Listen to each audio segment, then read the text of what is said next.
Well, good afternoon, everyone. We are going to get started. My name is Neela Richardson. I'm Chief Economist of the payroll company ADP. And this issue is long in the making, right? The concept that market wages may not pay workers enough to afford the necessities like housing, like education, like health insurance, didn't start with the pandemic. But the pandemic has made it worse, right? The cost of living crisis that is around the globe in many advanced economies means that everything has gone up in price, particularly housing. And the great news, the silver lining this year, is that most of us here at the forum, expect inflation to moderate. But the funny thing about that moderation is prices won't go down. They just grow more slowly. So this is a continual issue that companies have to face. Fortunately for all of us that we have a distinguished panel to discuss the issues and the trends and what they're seeing works and doesn't work when it comes to living wages. So let me introduce them to you now. First, to my left is Minister Hubertus Heil, who is the Secretary of Labor in Germany. So welcome and thank you for sharing your experience in raising the minimum wage last year in Germany. I think that will be a very welcomed addition to our conversation. Also joining us is Professor Stephanie Stancheva from Harvard University. Stephanie's research explores people's sentiment towards public policy. And so again, as this is a policy change, that research comes in handy with the discussion of living wages. To her left is Mr. Denis Macuel, who is CEO of ADECO. ADECO operates in 60 countries as a staffing agency, so he has a lot to tell us about the corporate response to living wages. And no discussion is complete on living wages without having Christy Hoffman present, I believe, with UNIs. That is the global union representing 20 million members in 150 countries. So please join me in welcoming our panel. So the concept of a living wage probably varies in every room that it's discussed. But it's very much linked to the World Economic Forum conception of what a good work framework is. And you'll see this PowerPoint to my right. And the first point on that PowerPoint is the promotion of fairness on wages and technology. And if technology is part of this discussion, I would welcome it. But let's focus on fairness in wages. And I think to kick us off, we can turn to the professor.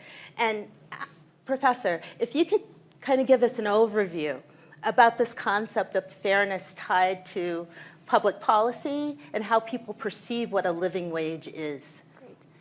Yes, thank you so much. I can give you a little bit of the research perspective here based on research we do at my lab at Harvard, the social economics lab. I'll try to talk very fast, but please interrupt me if I go too long.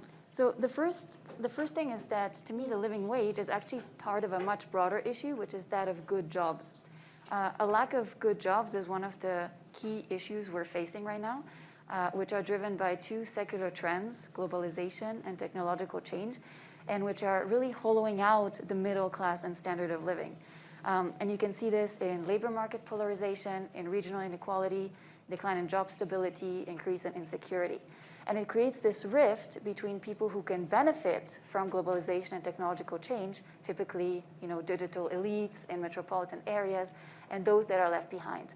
And the costs of that lack of good jobs, they're broad and they're really enormous and require new policy thinking in coordination between businesses and governments. So what are good jobs to people and what do people think is fair? So one of the things we do at the Social Economics Lab is to do large-scale surveys to really get into people's minds and understand how do they think and reason about economic and social policies. And what comes out as fair to people is, a good job is a job that will definitely provide a decent standard of living, a living wage. But it goes beyond that. People, want effort to be rewarded. They want some level of personal autonomy, some stability and security, and some scope for career progression.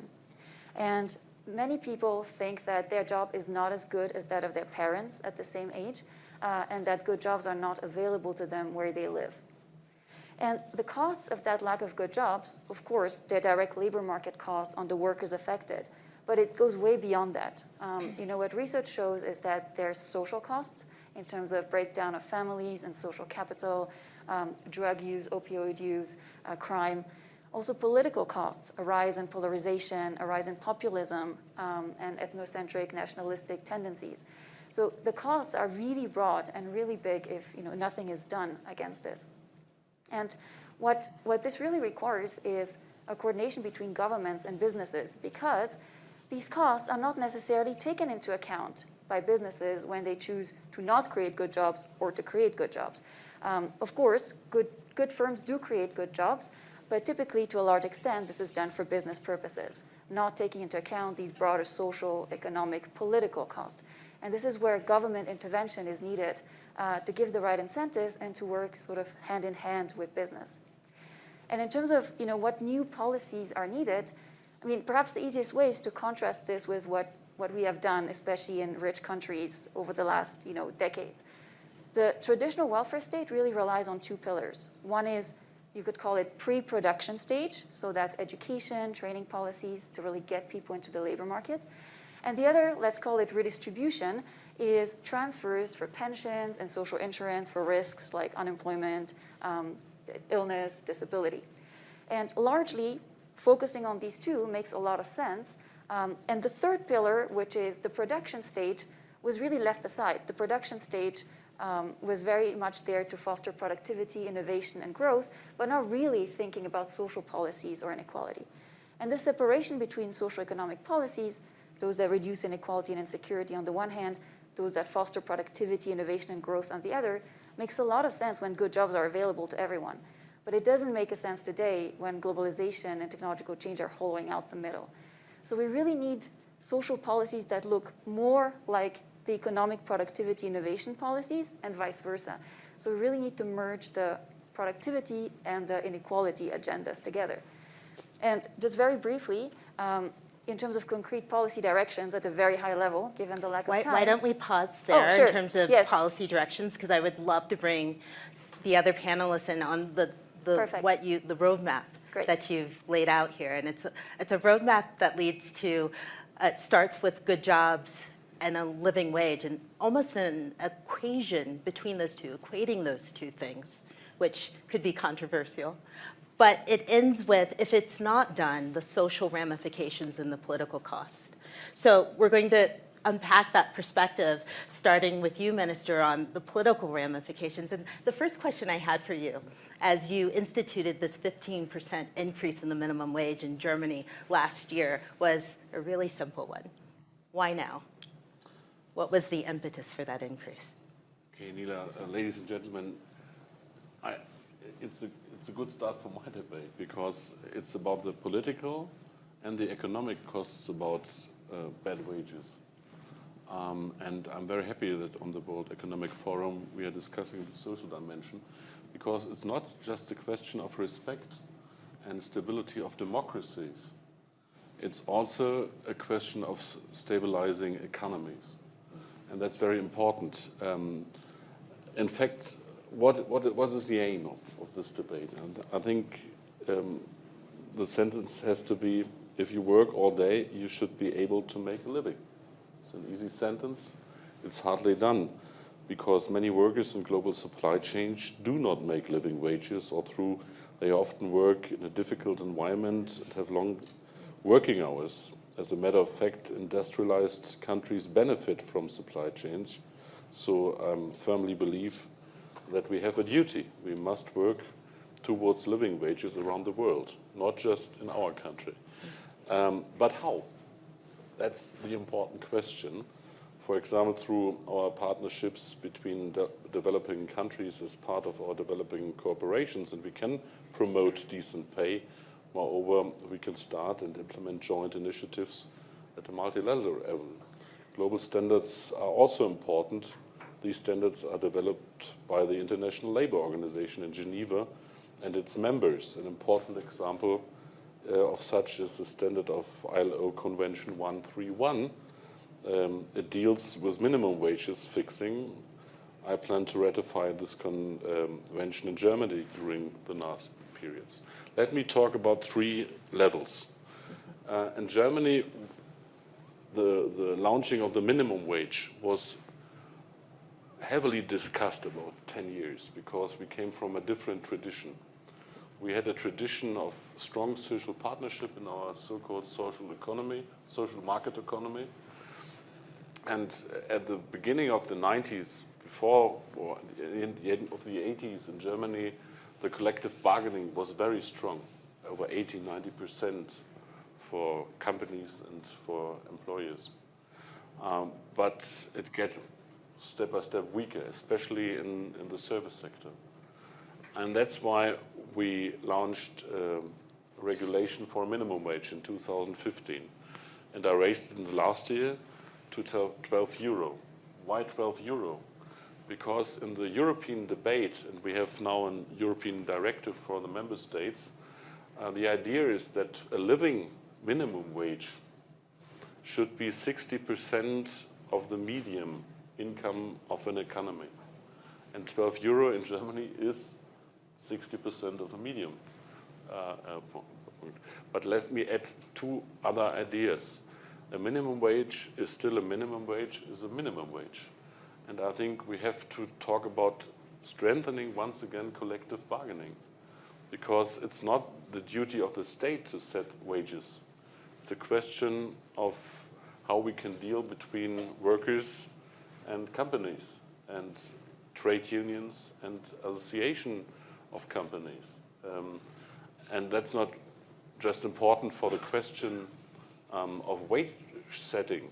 It's also important for the dealing of transformation, because the state is not able to, policy makers are not able to make micro decisions. And so we are talking about in Germany not just raising the minimum wage. By the way, it's strengthening our demand in our economy. It's also about strengthening collective bargaining once again. One example is that we will pass a law that public spending for companies who will work for the state have to pay the wage of collective bargaining treaties.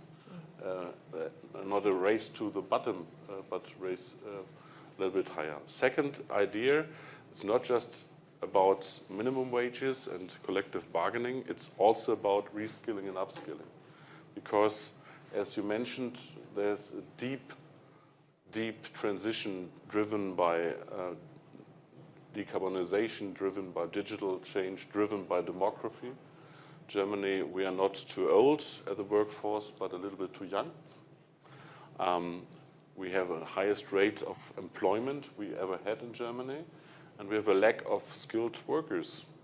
That's a threat for our growth in the future.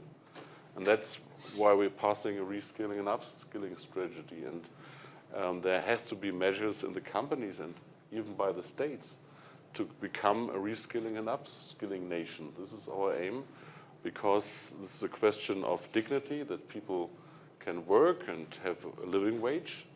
This is a question of respect and democracy, but it's also an economic necessity to have a skilled labor force to be competitive in the future. This is our idea to re-strengthen social economy. And last point is, because you mentioned the current situation of the crisis of the pandemic and also the crisis driven by the Russians' war against Ukraine.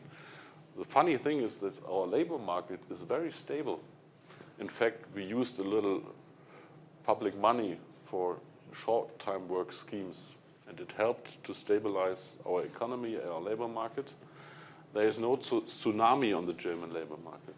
But in fact, the inflation is a threat for a lot of people.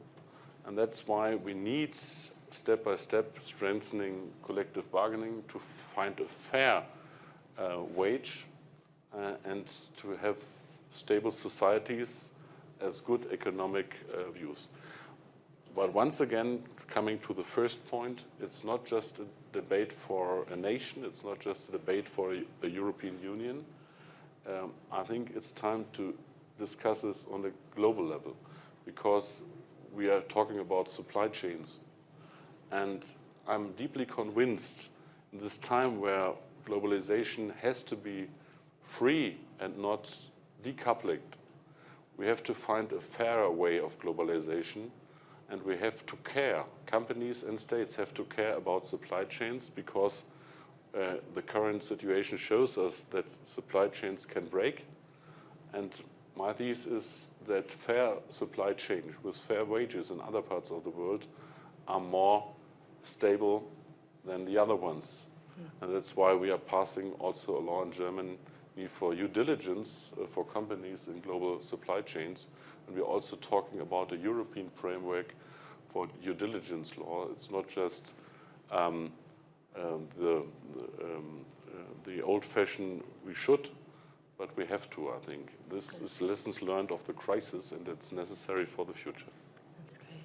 Minister, you introduced a few topics into the conversation that I want to pick up on before turning it over to Christy to pick up where you left off on collective bargaining and differences around the world. But the first that resonated with me, and I think with the audience as well, is that governments have a responsibility not just to their citizens to advocate for living wages, that governments like Germany, like the US, have an obligation to express advocacy for living wages worldwide. And I think that's an important point in terms of globalization. The second, I want to ask you a quick question on this. You've given us a number, and as an economist, I love it. You've given us a data point. You said 60% of the median wage is the right number. Okay, we'll have to pressure test that a little bit, right? But is that the minimum wage that Germany has now, or is that achievable for Germany in the future? No, 12 euro was a political setting, but it's nearly 60% of the medium wage in Germany. In the future, not the state will raise the minimum wage, but a commission joined with trade unions and company associations. The funny thing is, when I talk to my American colleague, Marty Walsh, who's a great guy. Right. I know Secretary Walsh well.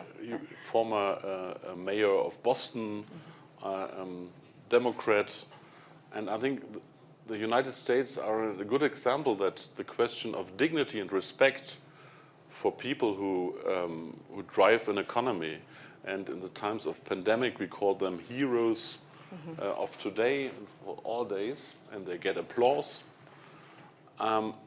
It's a question also about respect. And 3 years or 4 years I traveled to the United States. I visited my former colleague in the USA in the Trump government, and I went to Detroit, and I want to learn a little bit about why workers vote for Donald Trump. That's for a German Social Democrat an interesting question, why people are voting for a president who steals their health insurance. And one question is there respect for labor? And I think the Biden administration and Marty Walsh has learned this lesson. That's why they have an initiative called Empower to strengthening collective bargaining in the United States. And that's why there is a debate on raising the minimum wage. In the European debate, 60%, not of the average, but of the medium income, right, is the benchmark of the European directive. It passed. How we do it in the national economies is the responsibility of the member states, because even in Europe, there are different traditions of collective bargaining. There is a strong collective bargaining in Sweden. There's weaker one in Eastern Europe and the south of Europe. Germany is, like always, a little bit in the center, in the middle. But everybody has to find a way in Europe in the future, first to find a way for a minimum wage 60% of the minimum, of the medium income, and secondly, to strengthen social partnership and collective bargaining. That's by law. Right. Well, that is a great introduction to Christy, who I think you have a a very holistic view of collective bargaining and the challenges and opportunities within countries and in between them. So if you could address that question. Thanks, and it's an honor to follow the minister with his comments about the importance of collective bargaining. But I just wanted to back up a minute with the cause of the working poor, because when you look at these very rich countries of the OECD, the US in particular, has a very high percentage of workers who are in fact poor while holding down a job, even often a full-time job. So how could this happen? And one of the, I think you've pointed out earlier, globalization and technology. I would add a third, which is really a sustained attack across the West, where there have been unions in the past, and there still are in some countries, a sustained attack on the institutions of collective bargaining and on support for collective bargaining. And I think that's paid off in terms of higher inequality in those countries, which have weaker institutions around bargaining. And when I say that, it's not only the possibility to achieve a bargaining relationship, which is very hard in some countries. I would even argue in most countries of the world, it's very hard. But then it's also not having a possibility of bargaining across a sector.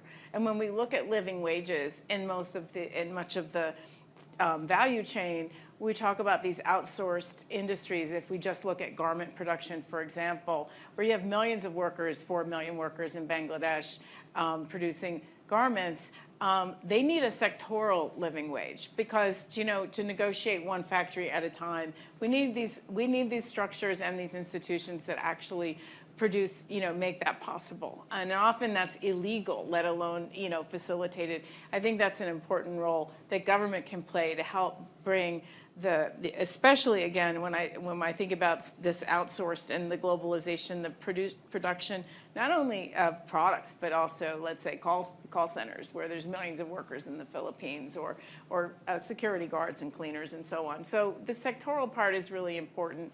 But collective bargaining on its own has been proven. So many studies came out during the pandemic, just before and during, to talk about the value of collective bargaining in creating more sustainable economies and reducing inequality, more stability, in terms of industrial relations, and how important it is. It also raises standards.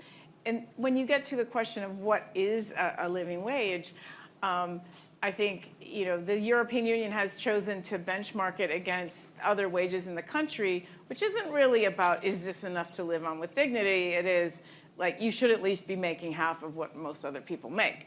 I think I would argue, I think it's great work that they've done this, and it's also linked to collective bargaining in the sense that, at least as I understand it, if 70% or more of your workers are covered by a collective bargaining agreement, you don't have to have a minimum wage. So that's actually like an opt-out, which gives an incentive to have bargaining. And I think that's an important one, because in bargaining, it's not only about wages. It is about upskilling. It is about benefits. It is about paid time off and scheduling and so on. And these are choices that we think that workers should have involvement in making. Some of those are trade-offs. It's not only about wages. And so when we look at the metrics for living wages, and there's lots of academics, and we look at those and say, I trust that they're well done and so on, but you'd rather have the workers and the employers together negotiating what they think is a living wage and a wage with dignity, which includes some of these other things that might not be captured within the wage alone. So I could go on quite a bit on this, but I'll stop there. But where you ended is a really important point, which is the flexibility of that definition to change as a result of the bargaining relationship between employers and workers. And so the other participant in that relationship is represented by Denny. Could you explain to us how your company has tackled the concept of living wage, particularly when wages are rising in many parts of the world, and the benefits that you see? Yeah, first, I think usually when you talk about wages, we talk about the cost to the company, right? And we get it wrong. I think our accounting standards drive us to this, but it's crazy today to account for people as costs in the P&L and not as assets in the balance sheet, right? So I think our accounting standards are driving us in the wrong direction. That's the first thing. The second thing is, it's critical for companies. I mean, the challenges of our world will be solved by people. And investing in people, and not only at top leaders, but also at all levels of the organization up to the front line is critical. To your benefits that you were asking for, Nela, is of course we know that when people are financially secure, they demonstrate more resilience. Their mental health, which is a plague today after COVID, mental health is a big plague in the workforce. Their mental health is better. You get more engaged people, and more engaged means more productive, better loyalty, lower turnover, and I think a better reputation for companies. So, yes, there are benefits. Now, you talked about collective bargaining. I think we have to take a sectorial approach to that. There is no simple answer to the question. We also have to take into account that companies are part of an ecosystem. They have clients and they have suppliers. And depending upon where you sit in the supply chain, you may feel an economic pressure within, from your clients, from the competitive landscape, which doesn't make easy. If you're a small and medium business, you don't have necessarily the same negotiating power than large companies. So there's no ideal landscape that tells us that you raise the wages to a living level, which is still questionable. What is a living wage? Right. Minimum wage for sure, depending upon the countries, doesn't allow people to have a decent and fair life. Let's be clear. So going over that is probably necessary. But collective bargaining agreements are critical to achieve at least, through social dialogue, a level that people can feel comfortable with. But we have to be very conscious along the supply chain that the end client has a big responsibility and not pushing down, a great position in I'm going to pay all my people living wage. And then now look at how down the chain, how people are paid. The outsourcing component. Yeah. Very critical. Do you want to add on to that, Christy? I do, because I meant to say that in my remarks, but I think that there isn't a free lunch, so to speak. I mean, that if you, as a company, want all the workers in your supply chain to have a living wage, you also have to pay a little more. I mean, there's been so many studies done about the living wage in the garment sector, and if the workers producing the T-shirts that we wear earned a living wage, what would that cost per T-shirt? Well, maybe it's 10 cents, or maybe it's a little more than that, but it's not very much indeed, and it can't all just be pushed onto the consumer. I think companies have to really, this has been a big project of our sister global union, Industrial Global Union, with a project called ACT, where the companies have agreed that all of the brands, the big brands, that the producers will pay a living wage, but that this will be part of a sectoral bargaining, and that the companies have to change some of their practices in terms of payment. And that's the toughest part, because it's not free. And I think, where the clients are saying we want our direct employees to get a living wage, no problem, but then when it comes to the ones at the very bottom of the chain, that is where the heaviest lift often takes place. And Yeah. So I want to get back to this concept of fairness then, because there are trade-offs, and oftentimes it's the consumer who ultimately will pay the cost of those trade-offs. And the idea that living wages are variable, and even within a country, my background is in labor and housing. Housing is a huge part of the consumer budget, and there is a housing shortage in most advanced countries, and the price of housing is extremely high, making it unattainable to have a home of good quality on a minimum wage salary. So when you think about fairness, whether it's geographically or what components, not just wages alone, lead to fairness, where does that lead you in your research? Yeah, no, these are great questions, and it speaks back to these much broader costs of not paying a living wage that follow. And Minister Howell was very right to also mention the economic costs, which are not just on the labor market. For instance, innovation remains bottled up in like the best companies in a sense and never trickles down to the creation of more sort of jobs in the middle of the skill distribution. So it's also a huge efficiency cost that is there from those. And what I meant to say, hearing these amazing comments and really great ideas, is the business rationale is there, but it will only get us so far because of what we call spillovers, externalities, which are there, and which a business cannot and should not be expected to necessarily take into account. The costs of housing, all the other fairness concerns, and this is where policy really has to step in.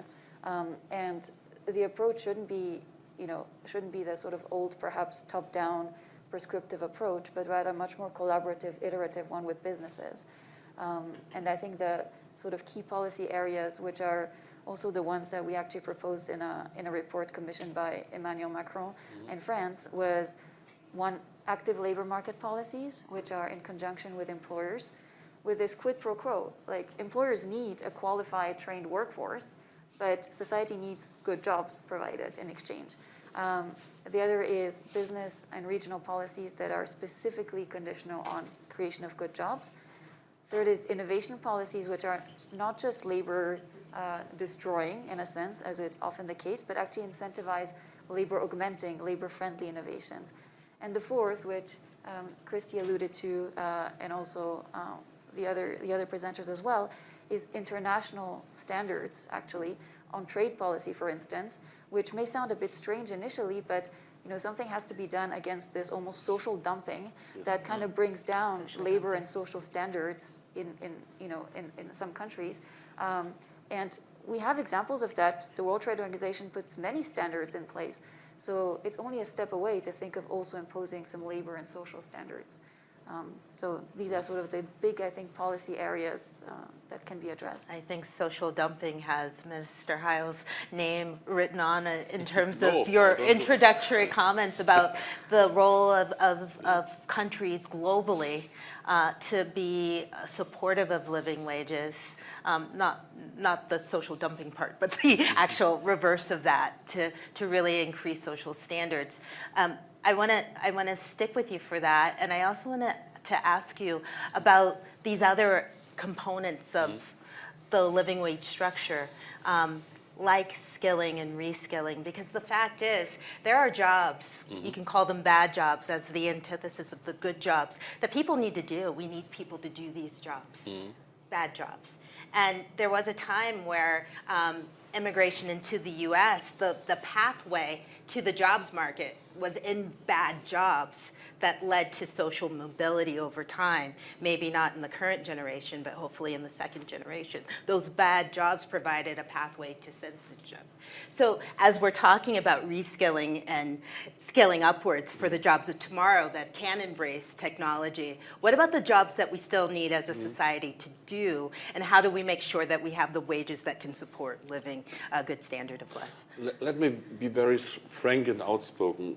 Nobody on this panel, and I'm very thankful for this debate, is naive. It's about the old-fashioned way. It's about profit, it's about wages, and it's about productivity. And the question is, what is sustainable productivity? And if you have the view on short-term profits, it will be very good for a short time. But I give you an example. After the German reunification 30 years ago, we said Germany, well, Eastern Germany is a new part of the social market economy of the Federal Republic of Germany, needs some years to be more productive, and then the wages, we can raise it regionally to the West German level. In fact, this period was too long, and the effect was that the skilled young labor force left East Germany, and now they have a problem to find them. We have investments by Elon Musk and by Infineon, first industrial big investments in the last years, and they need skilled labor force. So once again, it's not just a question of respect and justice. the question about profit and productivity. Second, I think not just a fan, and I agree that collective bargaining is more than wages. It's about strategies for reskilling and upskilling. But even the states have to do some homeworks and some things. One is we have something like an upskilling national strategy with the social partners, and we will change some laws. There's an Austrian example we want to copy for Germany. It's called education time. The idea is if employers and employees agree that people can have 1 year to reskill or 2 years in part-time, and the German labor insurance will pay 67% or 60% for the people, because you need time and you need money for the time for reskilling and upskilling. Second idea is to support especially small-sized companies. If they invest in reskilling and upskilling, we can support them. It's the idea of a leverage for investment.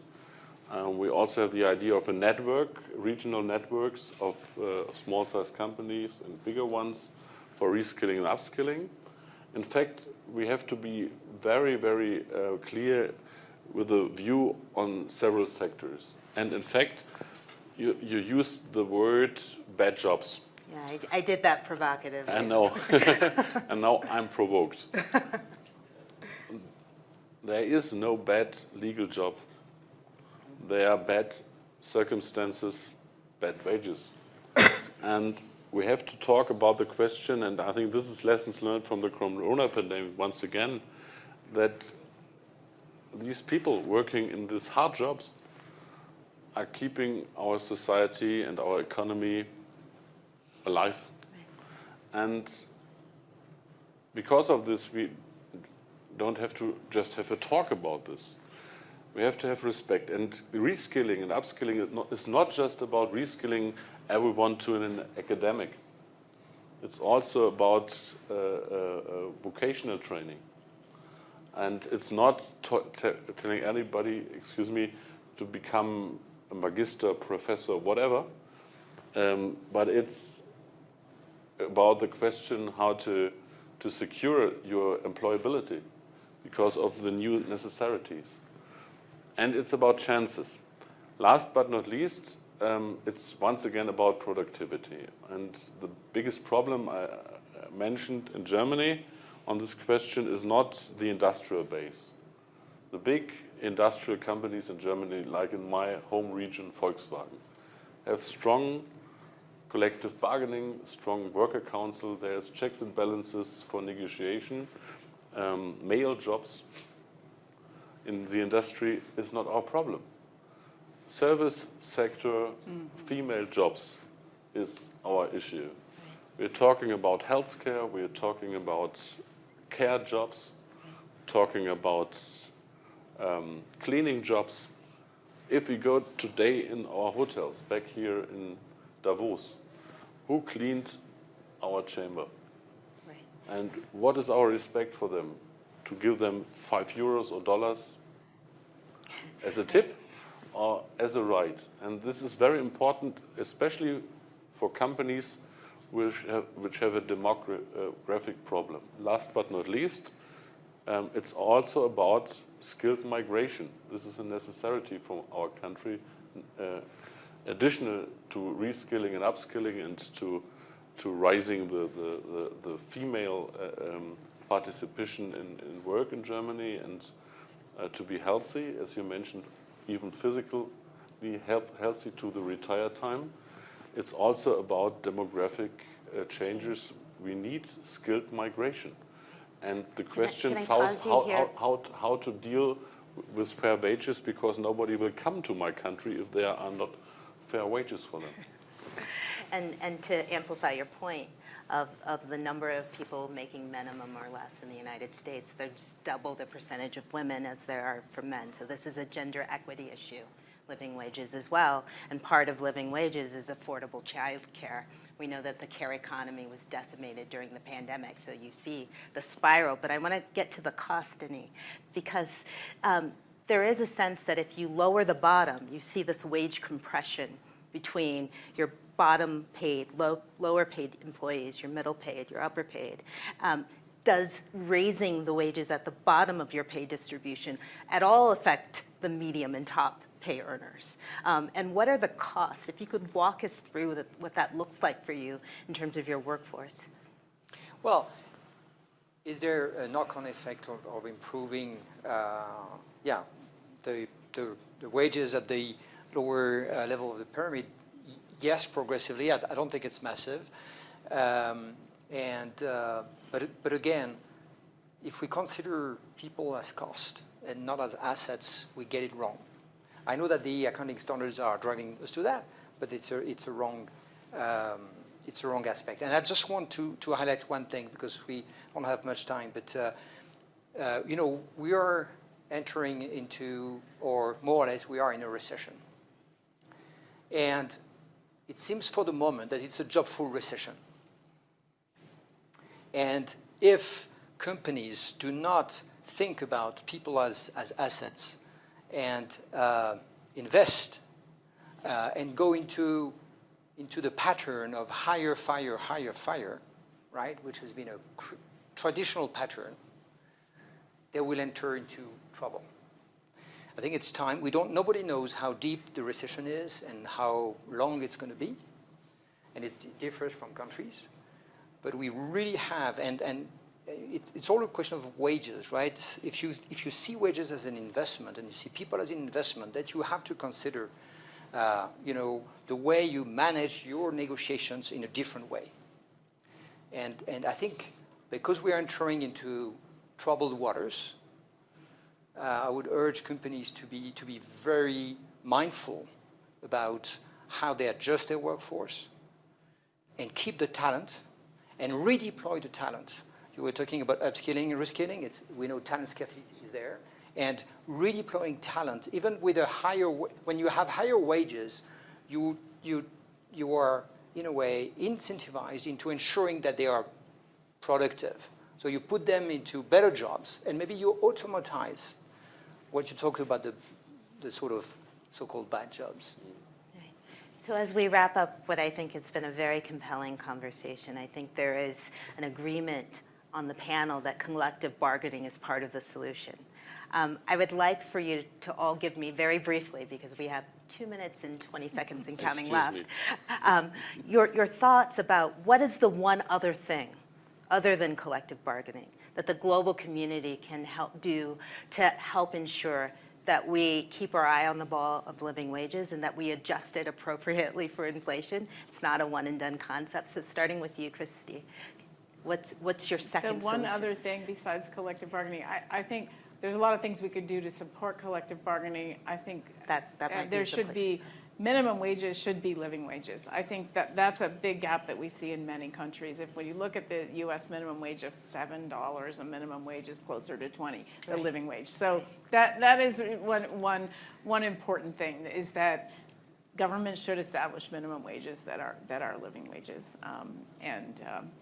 I think this supply chain attention is really important. I think that, and as Denis says, somebody has to pay in the end, but the supply chain attention is where we see so many crises. And lastly, and I know I should only say one thing, but I do want to come back. This is an issue of women's equality. It's an issue for immigrants. Yeah. The cleaners, the caregivers are almost all women and immigrants, and there's no reason for those jobs to be bad jobs. They can be the first job on your ladder to mobility, but they don't have to be bad jobs. And I'm proud to say in Switzerland, and where I live, in the other part, at least, they did raise the wages for care workers, low-wage care workers, nursing home workers, to 25 francs an hour. And that has spillover effects for other women and working families. It does. Denis, if you could quickly give us your... I would subscribe to everything that you said, Christy, and I would just add that, particularly on the living wage, I think there's still a fuzzy notion that we don't have a clear definition, and having a clear definition of that would certainly help, give a direction for companies for the prepared negotiations. And, you know, the definition is also linked to where you live. Living wage in London is very different from living wage in Manchester or Leeds. So that's something that would help guide the discussions, I think. Exactly. Professor, your research, how would you amplify that discussion on solutions? Yes, I think in addition to collective bargaining, it's these sort of key policies at the national level in terms of active labor market policies, innovation policy, and then industrial policies in a different way, not necessarily the old way. But at an international level, I think it's really the discussion around labor and social standards to avoid this race to the bottom that is happening. And then finally, Minister Heil. Yes, talking about the global level, I think it's about fair trade agreements. It's about due diligence and not just corporate social responsibility in global supply chains. That's why we have a national law, and we will have a European law. But last year we hosted the G7 presidency, and there was in the declaration the word binding rules on that. And I'm very happy that this debate is moving forward. Thank you very much for that. And thank you for your comments. Please join me in thanking our panel.